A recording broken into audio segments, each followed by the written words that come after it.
Fala gurizada, bem-vindos ao canal e hoje a nossa aula é sobre receptores metabotrópicos. Bora pro vídeo.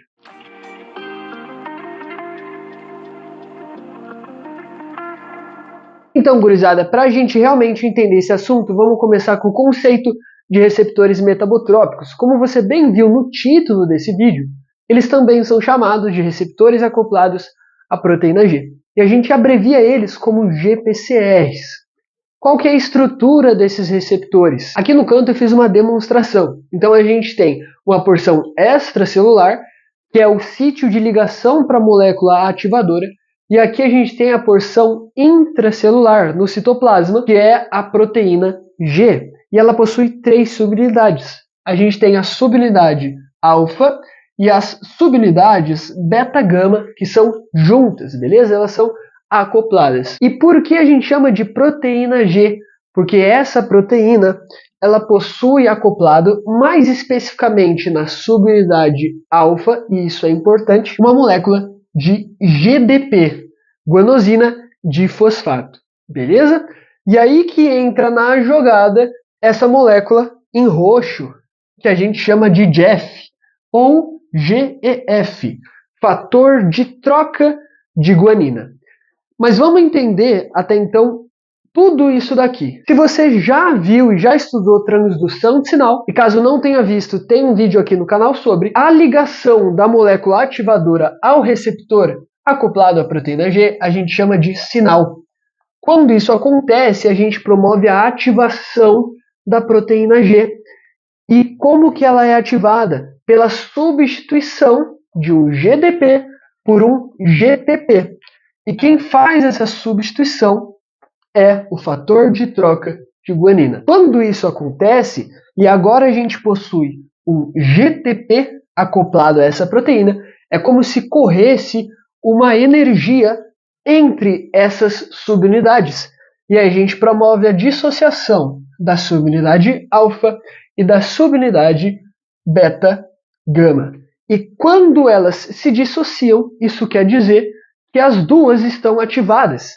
E aí cada uma delas vai exercer a sua respectiva função em determinada situação celular. Existem diversos tipos de proteínas G, mas nesse vídeo eu vou falar de três em específico. A gente tem a proteína GS, GI e GQ. E perceba que aqui elas podem ser agrupadas em duas vias diferentes. A proteína GS-GI estão relacionadas à via do AMPC e a proteína GQ está associada à via do cálcio. Agora vamos entender tudo isso que eu quis dizer agora. GS, GI e GQ. Para a gente chamar uma proteína G de S, ou de Q, ou de I, isso depende do tipo da subunidade alfa. Então, quando eu falo que uma proteína é GS, quer dizer que a subunidade alfa é do tipo S.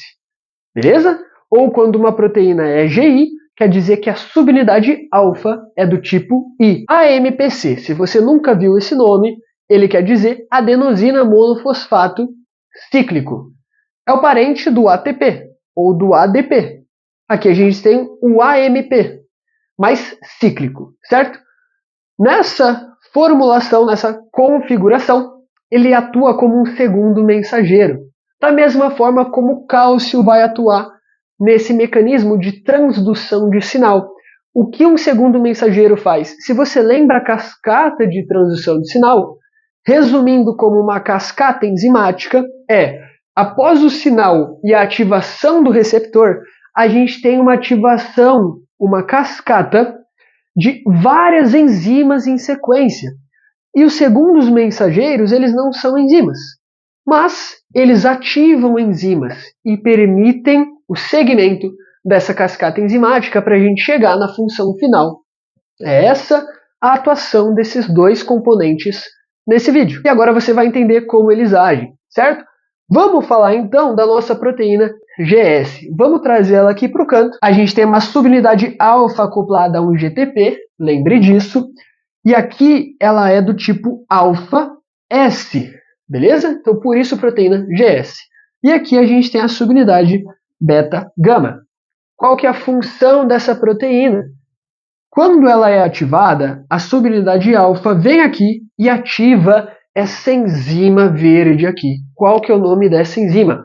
A gente chama ela de adenilato ciclase, mas eu vou abreviar como AC. Vamos entender o nome da adenilato ciclase. Adenilato tem te lembrar de adenosina, beleza? E ciclase lembre de cíclico. Então, se a gente está falando de adenosina e de cíclico, você tem que lembrar de AMPC. O que ela vai fazer? Ela pega um ATP, adenosina trifosfato, e transforma num AMPC. Então, essa é a importância dessa enzima. Por isso, você consegue já relacionar por que a proteína GS está envolvida na via do AMPC. Ela aumenta a síntese de AMPC. Simples assim. O AMPC formado, ele vem e ativa essa molécula roxa. Qual que é o nome dessa molécula? Vamos colocar nesse retângulo aqui. A gente chama ela de pKa. O que isso quer dizer? Proteína quinase A. E o A está ali por um motivo. Proteína quinase dependente de AMPC. Exatamente. E quando essa proteína quinase A ela é ativada, perceba que ela tem essas duas bolinhas do lado. E essas são as subunidades efetoras dessa molécula. E as subunidades efetoras vão fazer o quê? Efetivar a função final da proteína GS. Beleza? Vamos recapitular. A proteína GS ativa a adenilato ciclase, que produz AMPC. O AMPC ativa a proteína quinase dependente de AMPC e as suas subunidades efetoras vão ter determinadas ações, mas aqui tem 3 principais. Vamos relacionar. Aqui a gente tem o nosso DNA representando o nosso genoma de forma geral. Aqui a gente tem o ribossomo, claro que ele está ampliado aqui, mas aqui eu relaciono com a síntese proteica e com o nosso metabolismo. E aqui a gente tem um canal iônico. Agora vamos entender como que elas se relacionam. Quando essa pKa ela é ativada, a subunidade efetora vem e exerce ação genética. Como? Ela pode atuar diretamente ou ativar fatores de transcrição, promovendo a transcrição genética. E por consequência, a gente vai ter a codificação de outras moléculas genéticas, como o RNA mensageiro. E aí o que vai acontecer? O RNA mensageiro formado, ele vai vir aqui no ribossomo e estimular a síntese proteica. E aí, como eu falei para vocês, a síntese proteica está envolvida tanto no nosso metabolismo, quanto na síntese de próprios canais iônicos, já que eles são proteínas de membrana, certo?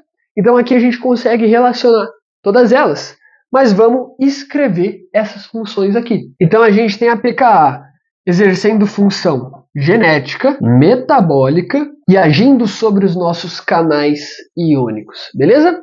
Entendido proteína GS? Não é difícil não. É esse mecanismo aqui, parece um pouco confuso, mas acabou. Agora vamos para a proteína GI. De novo, subunidade acoplada a um GTP é a subunidade alfa. Se a proteína é GI, a gente está falando de uma subunidade alfa-I. E aqui a gente tem a beta-gama. Qual que é a parada? Vamos trazer um macete aqui para ficar mais fácil. Via do MPC, lembre do S para estimular e lembre do I para inibir. Então, se o S vai estimular a produção de AMPC, o I vai fazer o quê? Inibir a produção de AMPC. Então, ele vem aqui e inibe a atividade da adenilato ciclase. E isso resulta numa queda da concentração de AMPC. E, por consequência, a gente não ativa a pKa e, por consequência, a gente não tem as nossas funções celulares. Beleza? Mas, além disso, tem outra importante função que a proteína GI faz. Mas aí quem faz essa ação é a subunidade beta-gama. Perceba esses 2 canais aqui, e eles são canais iônicos específicos.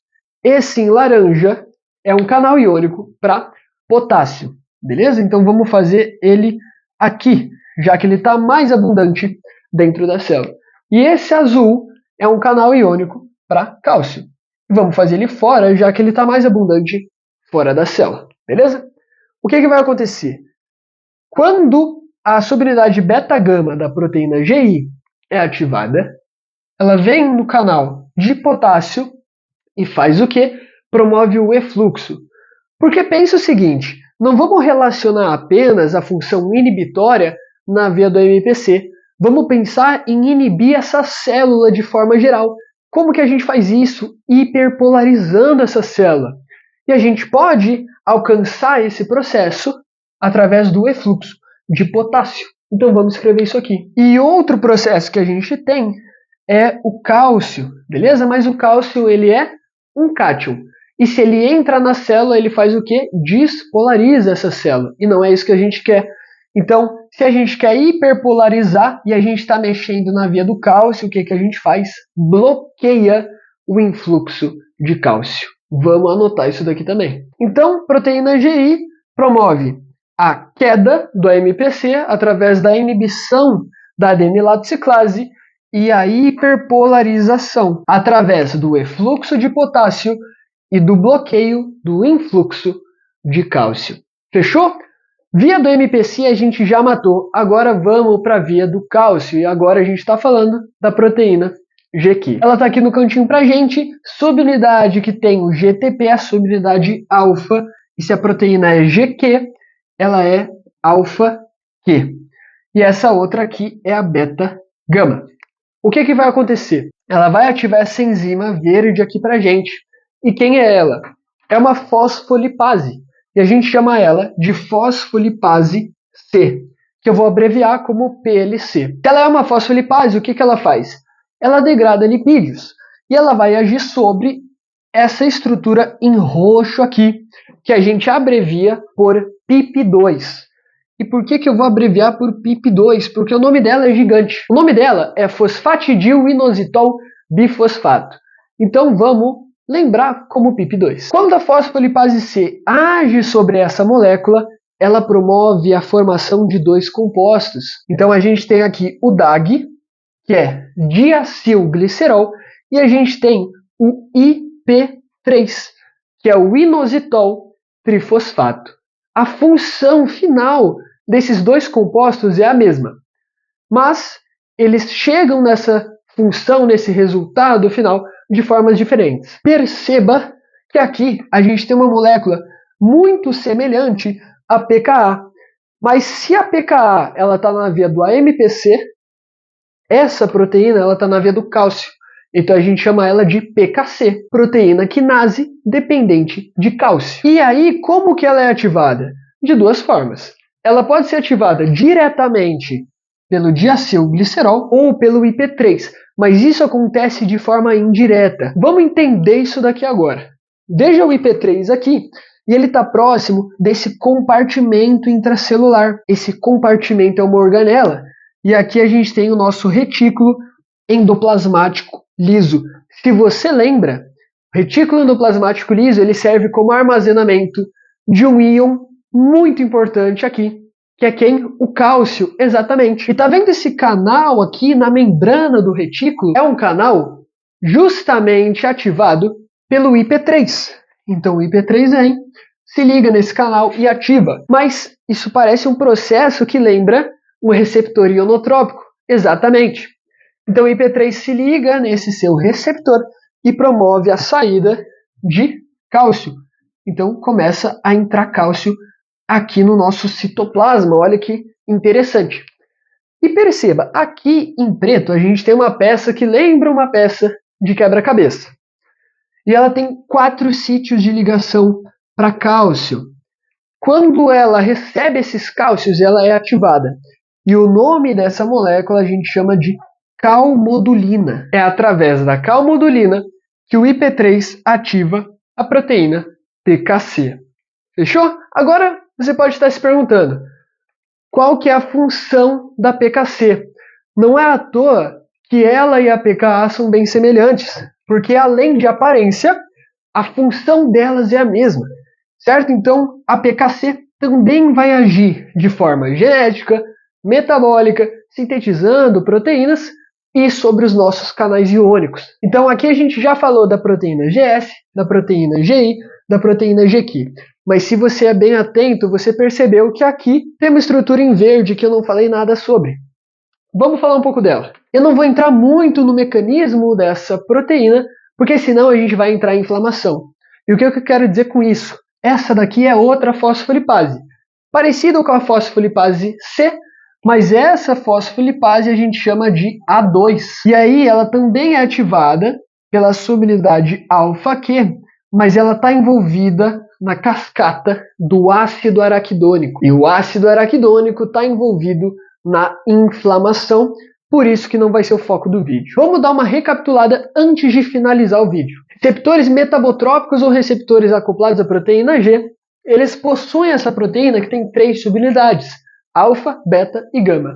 Alfa possui um GTP acoplado quando ela está ativada. E aí elas são dissociadas e atuam de várias formas. As principais proteínas G que você precisa saber são a S, I e Q. Na via do MPC, a gente tem a S que estimula, a gente tem a I que inibe. E na via do cálcio é onde entra a proteína GQ. A proteína GS promove aumento de AMPC, que vai ativar a proteína quinase A. E a proteína GI vai inibir a síntese de AMPC e vai hiperpolarizar a célula. A proteína GQ promove a ativação da proteína quinase C. E a função é a mesma da PKA. Atua de forma genética, metabólica sobre os canais iônicos. Espero ter esclarecido esse vídeo para vocês. Se você gostou, já se inscreve no canal, curte esse vídeo, compartilha e até a próxima. Valeu!